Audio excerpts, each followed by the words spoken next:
Hello guys, welcome to Tesset classes English with Monika. आज हम पढ़ेंगे the ball poem written by John Berryman. John Berryman की ये बहुत ही ब्यूटीफुल और सिंपल पोएम है।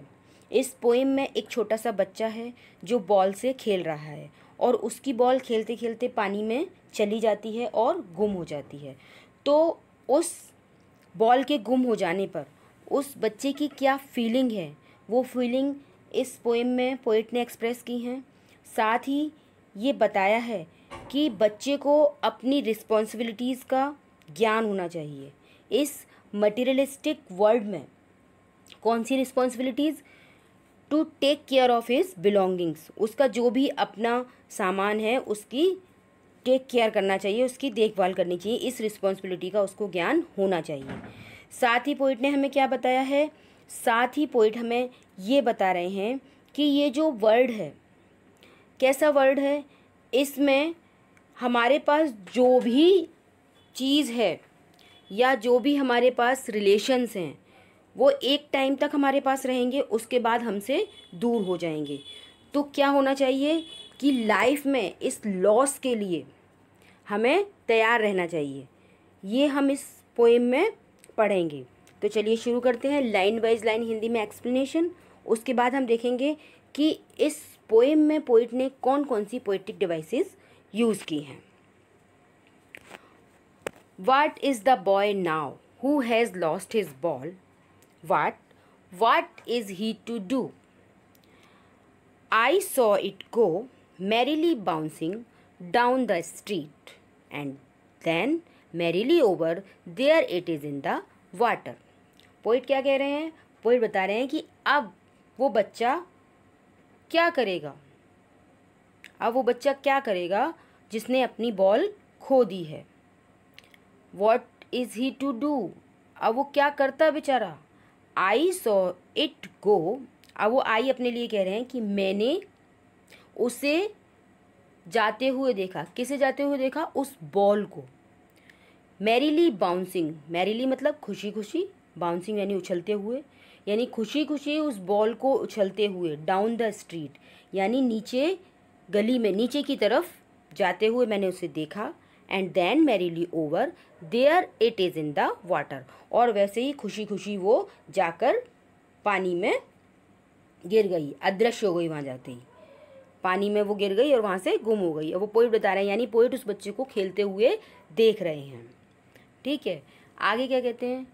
नो यूज टू से oh there are other balls, वो कह रहे हैं कि इस बात का कोई मतलब नहीं है ये बात को कहने का कि और भी बहुत सी बॉलें हैं। जनरली क्या होता है, छोटे बच्चे खेल रहे होते हैं, उनको कोई खिलौना टूट जाए या खो जाए तो हम लोग क्या कहते हैं? कोई नहीं बच्चा, आपको और ला के दे देंगे या आप दूसरे से खेल लो। लेकिन पोइट क्या बोल रहे हैं यहाँ पर कि ये कहने का कोई भी मतलब नहीं है, इस चीज़ को बोलने का कोई भी मतलब नहीं है कि और भी बॉल हैं। अब वो ऐसा क्यों बोल रहे हैं ये आगे वो बताएंगे। An ultimate shaking grief fix the boy as he stands rigid, trembling, staring down all his young days into the hour where his ball went. वो ऐसा इसलिए बोल रहे हैं, वो कह रहे हैं ये कहने का कोई भी फ़ायदा नहीं है कि ओ दूसरी बॉल और है और दूसरी बॉल ले लो, ये कहने का कोई भी फ़ायदा नहीं है। क्यों नहीं है? An ultimate shaking grief fix the boy, कि उस लड़के को जो है, अल्टीमेट यानी फाइनली, अंतिम, शेकिंग ग्रीफ यानी शॉक जिसे कहते हैं, झटका, उस लड़के को अंतिम झटका देने वाला दुख उस लड़के को क्या कर देता है? हिला देता है। एज ही स्टैंड रिजिड, और वो कैसा खड़ा है? जैसे वो कठोर रूप में कांपता हुआ खड़ा हुआ, यानी उसको देखे जा रहा है, अब उसे डर लग रहा है और उसको देख रहा है कांपता हुआ कठोर रूप में, बस टकटकी लगाए उसे देख ही रहा है जो बॉल उसकी चली गई है। Staring down all his young days into the हावर वेयर हिज बॉल बेंट, और वो कहाँ देखे जा रहा है? वो उस हावर में, हावर मीन्स क्या होता है? पोर्ट जिसे कहते हैं, बंदरगाह। तो उस बंदरगाह पर जहाँ पर उसकी बॉल चली गई है वहाँ पर वो बिल्कुल बड़े दुख से नीचे की ओर उसे देखता हुआ देखे जा रहा है। मे बी पोइट यहाँ ये बताना चाह रहे हैं कि उसकी जो बॉल है वो उसको बहुत प्रिय है, बहुत ही भावनात्मक रूप से वो उस बॉल से जुड़ा हुआ है, और जब वो बॉल खो जाती है तो उसके बचपन की यादें, है ना, यंग डेज है ना, ऑल हिज यंग डेज, यानी उसकी चाइल्डहुड मेमोरीज जो हैं उस हार्वर्ड में जाके गुम हो गई हैं, उसको ऐसा लग रहा है।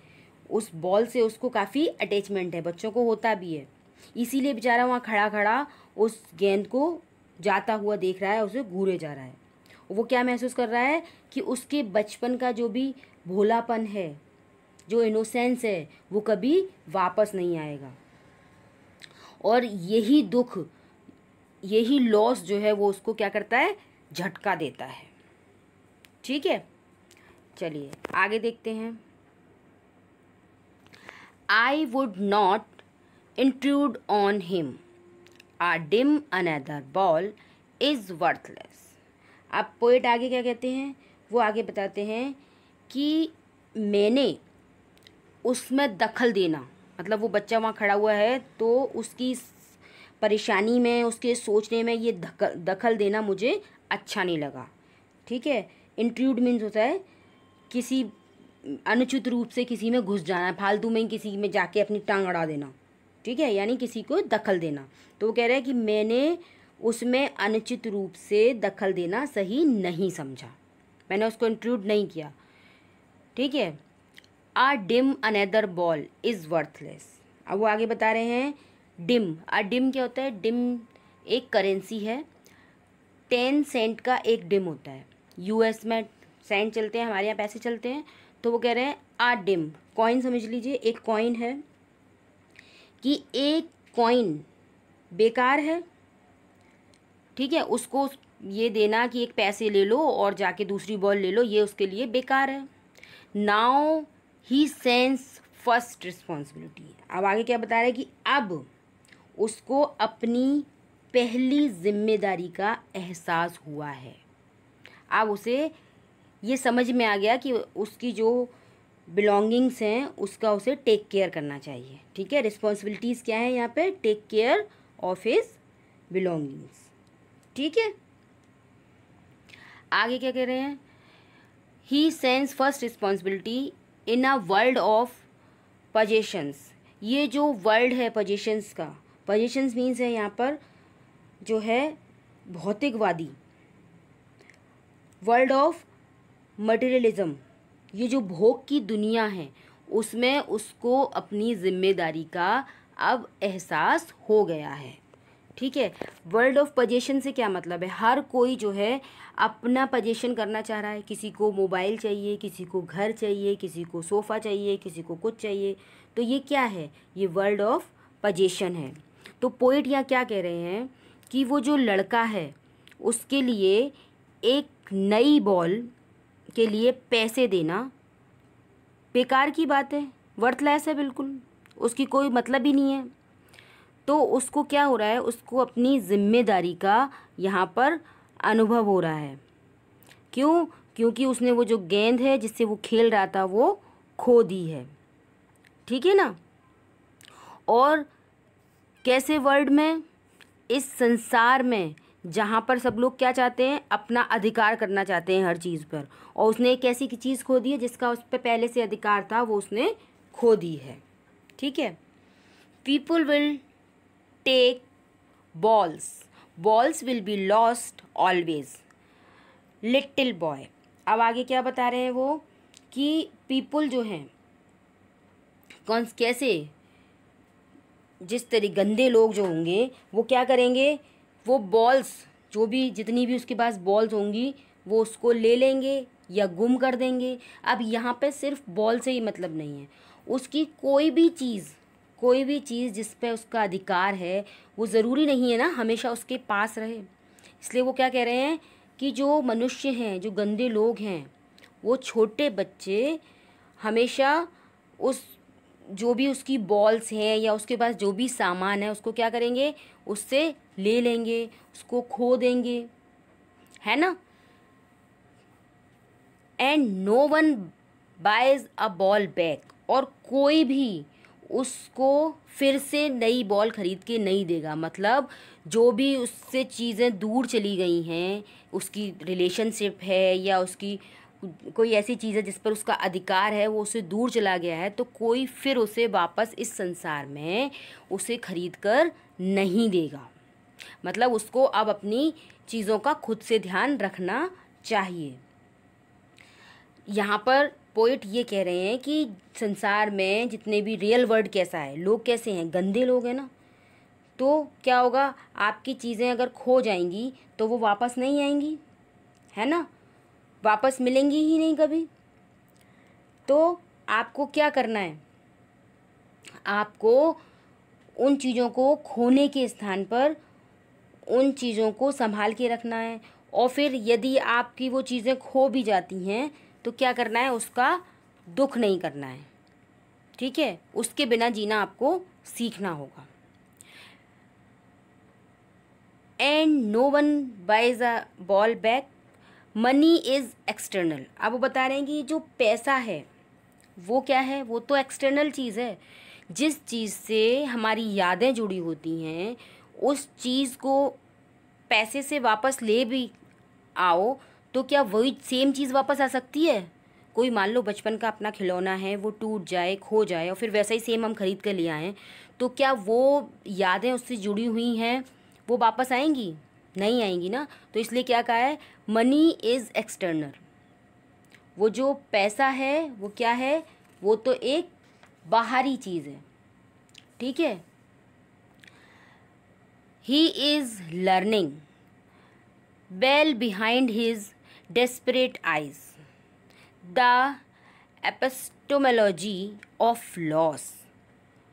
अब आगे क्या बता रहे हैं कि उसको सीखना होगा, क्या सीखना होगा, उसकी डेस्परेट यानी निराश, अब इस समय उसकी आंखें निराश है, निराशा से देख रहा है, उसकी बॉल चली गई, तो कह रहे हैं कि उसको अपनी निराश आंखों के पीछे से, एपिस्टेमोलॉजी मीन्स होता है nature of understanding, knowledge, sense, है ना, उसको किसका सेंस, लॉस का, उसको अपनी निराश आंखों के पीछे से वो जो लॉस हुआ है उसको, उसका ज्ञान करना होगा, उसे सीखना होगा। क्या सीखना होगा, how to stand up knowing that every man must one day know and most know many days how to stand up। क्या सीखना होगा उसे सीखना होगा कि कोई भी चीज़ अगर उसकी खो जाती है, कुछ लॉस हो जाता है, तो उसे कैसे सहन करते हैं, कैसे फिर से खड़ा हुआ जाता है ना। How to stand up knowing what every man must one day know and most know many days how to stand up, कि कैसे खड़ा रहे, जैसे हर एक व्यक्ति को एक दिन जाना होता है और बहुत सारे व्यक्ति बहुत दिनों तक जानते हैं कि वो कैसे खड़े रहे हैं। यहाँ पर पोइट हमें ये बताना चाह रहा है कि वो जो लड़का है उसको अपनी गेंद के खो जाने पर उसके बचपन की मीठी मीठी यादें जो उसे वहाँ खड़े होके आ रही हैं, अब उनको उसे सहन करना सीखना होगा कि अब वो बॉल तो जा चुकी है, वो तो वापस आएगी नहीं, है ना। जैसे हर एक व्यक्ति को अपना जो भी लॉस है उसको सहना ही पड़ता है, ऐसे ही उस लड़के को भी करना पड़ेगा। लड़के को यह भी सीखना होगा कि कोई भी चीज़ जो है वो उसको अपने पास ध्यान से रखे, और अगर उसका लॉस हो भी जाता है तो उस लॉस को वो सहन करे, ठीक है। क्योंकि किसी चीज़ का लॉस हो जाता है तो लाइफ आगे चलती रहती है, ख़त्म नहीं होती है, इस चीज़ को उसको जानना पड़ेगा, ठीक है। तो ये तो हुआ इसका लाइन वाइज लाइन हिंदी में एक्सप्लेनेशन। अभी हम देखेंगे कि इसमें पोइट ने कौन कौन सी पोइटिक डिवाइसेस यूज़ की हैं। सबसे पहले मैं आपको बता दूं इसकी राइम स्कीम के बारे में। तो इस पोएम में कोई भी राइम स्कीम नहीं है। There is no rhyme scheme followed in this poem. अब बात करते हैं पोइटिक डिवाइसेस की। तो पहले स्टेंजा में सबसे पहले देखिए एनाफोरा। एनाफोरा कहाँ होती है? Use of repeated words in 2 और मोर लाइन्स। देखिए वाट वाट, मैरीली मैरीली। तो ये लाइन जो है जिन वर्ड से शुरू हो रही हैं वो रिपीट हो रहे हैं। फर्स्ट लाइन में वाट, सेकेंड में भी वाट, थर्ड में मैरीली, फोर्थ में मैरीली। तो यहाँ पर कौन सी पोइटिक डिवाइस है? एनाफोरा। क्लियर। अब बात करते हैं एसोनेंस की। एसोनेंस कहाँ पर होती है? Repeated vowel sound. ठीक है, रिपीटेड वॉवेल साउंड है, इसीलिए यहाँ पर कौन सी है? यहाँ पर है assonance. Boy, now, who, lost. देखिए बॉय, नाउ, हु, लॉस्ट, ये वर्ड्स ओ ओ ओ। तो रिपीटेड वॉवेल साउंड जहाँ होगी वहाँ पर होगा एसोनेंस। तो यहाँ पर एसोनेंस है। अब बात करते हैं थर्ड पोइटिक डिवाइस, तो वो है इमेजरी। इमेजरी कहाँ होता है बच्चों? When poet says merrily bouncing down the street. अब देखिए पोइट ने कहा है ना यहाँ पर merrily bouncing down the street. अब ये जब हम लाइन पढ़ रहे हैं तो हमारे दिमाग में क्या चित्र बन रहा है कि वो बॉल ऐसे बाउंस करती हुई, लुढ़कती हुई, डांस करती हुई नीचे की तरफ जा रही है। तो ये हमको इमेजिन हो रहा है, इसलिए यहाँ पर क्या है? इमेजरी पोइटिक डिवाइस है। ओके, चलिए अब अगली पोइटिक डिवाइस की तरफ बढ़ते हैं। रिपीटेशन। रिपीटेशन है, देखिए वाट वाट, ये रिपीटेड वर्ड्स यूज़ हो रहे हैं यहाँ पर, तो इसमें रिपीटेशन पोइटिक डिवाइस है। ठीक है, अब आगे बढ़ते हैं। देखिए आगे हमें एक जगह और रिपीटेशन मिलेगा, बॉल्स बॉल्स, रिपीटेशन है यहाँ पर। अब एलिट्रेशन देख लेते हैं। एलिट्रेशन पोइटिक डिवाइस हमें कहाँ पर दिखाई दे रही है? देखिए and no one buys ball back, ब ब ब। देखिए यूज ऑफ साउंड बी है ना, at start of 2 consecutive words, balls back wise, एक के बाद एक कंसेक्यूटिव वर्ड्स में हमको ब ब ब साउंड सुनाई दे रही है, इसलिए यहाँ पर एलिट्रेशन पोइटिक डिवाइस है। ओके, अब यहाँ पर एसोनेंस सेम मैं आपको ऊपर समझा चुकी हूँ। कहाँ होगा assonance? Use of vowel sound. अब वहाँ पर हमें वॉवेल साउंड क्या मिला था बच्चों? ओ मिला था। तो यहाँ पर क्या मिलेगा? देखिए बिहाइंड, डेस्परेट, आइज, ई। ठीक है, डेस्परेट, बिहाइंड, आपको यहाँ ई मिल रहा है। ठीक है, he is learning, he learning, well, behind, desperate, eye, सब में ई, तो एसोनेंस। ठीक है, अच्छा अब आपको अच्छे से समझ आ गया होगा कि यहाँ पर कौन कौन सी पोइटिक डिवाइसेस का यूज़ हुआ है। तो आई होप आपको ये पोएम अच्छे से समझ आई होगी। साथ ही आपको ये भी समझ आया होगा कि इस पोएम में कौन कौन सी पोइटिक डिवाइसेस का यूज़ हुआ है। तो अगर आपको ये पोएम अच्छे से समझ आई है तो मेरे इस वीडियो को लाइक कीजिए, शेयर कीजिए, मेरे चैनल को सब्सक्राइब कीजिए। Thank you for watching.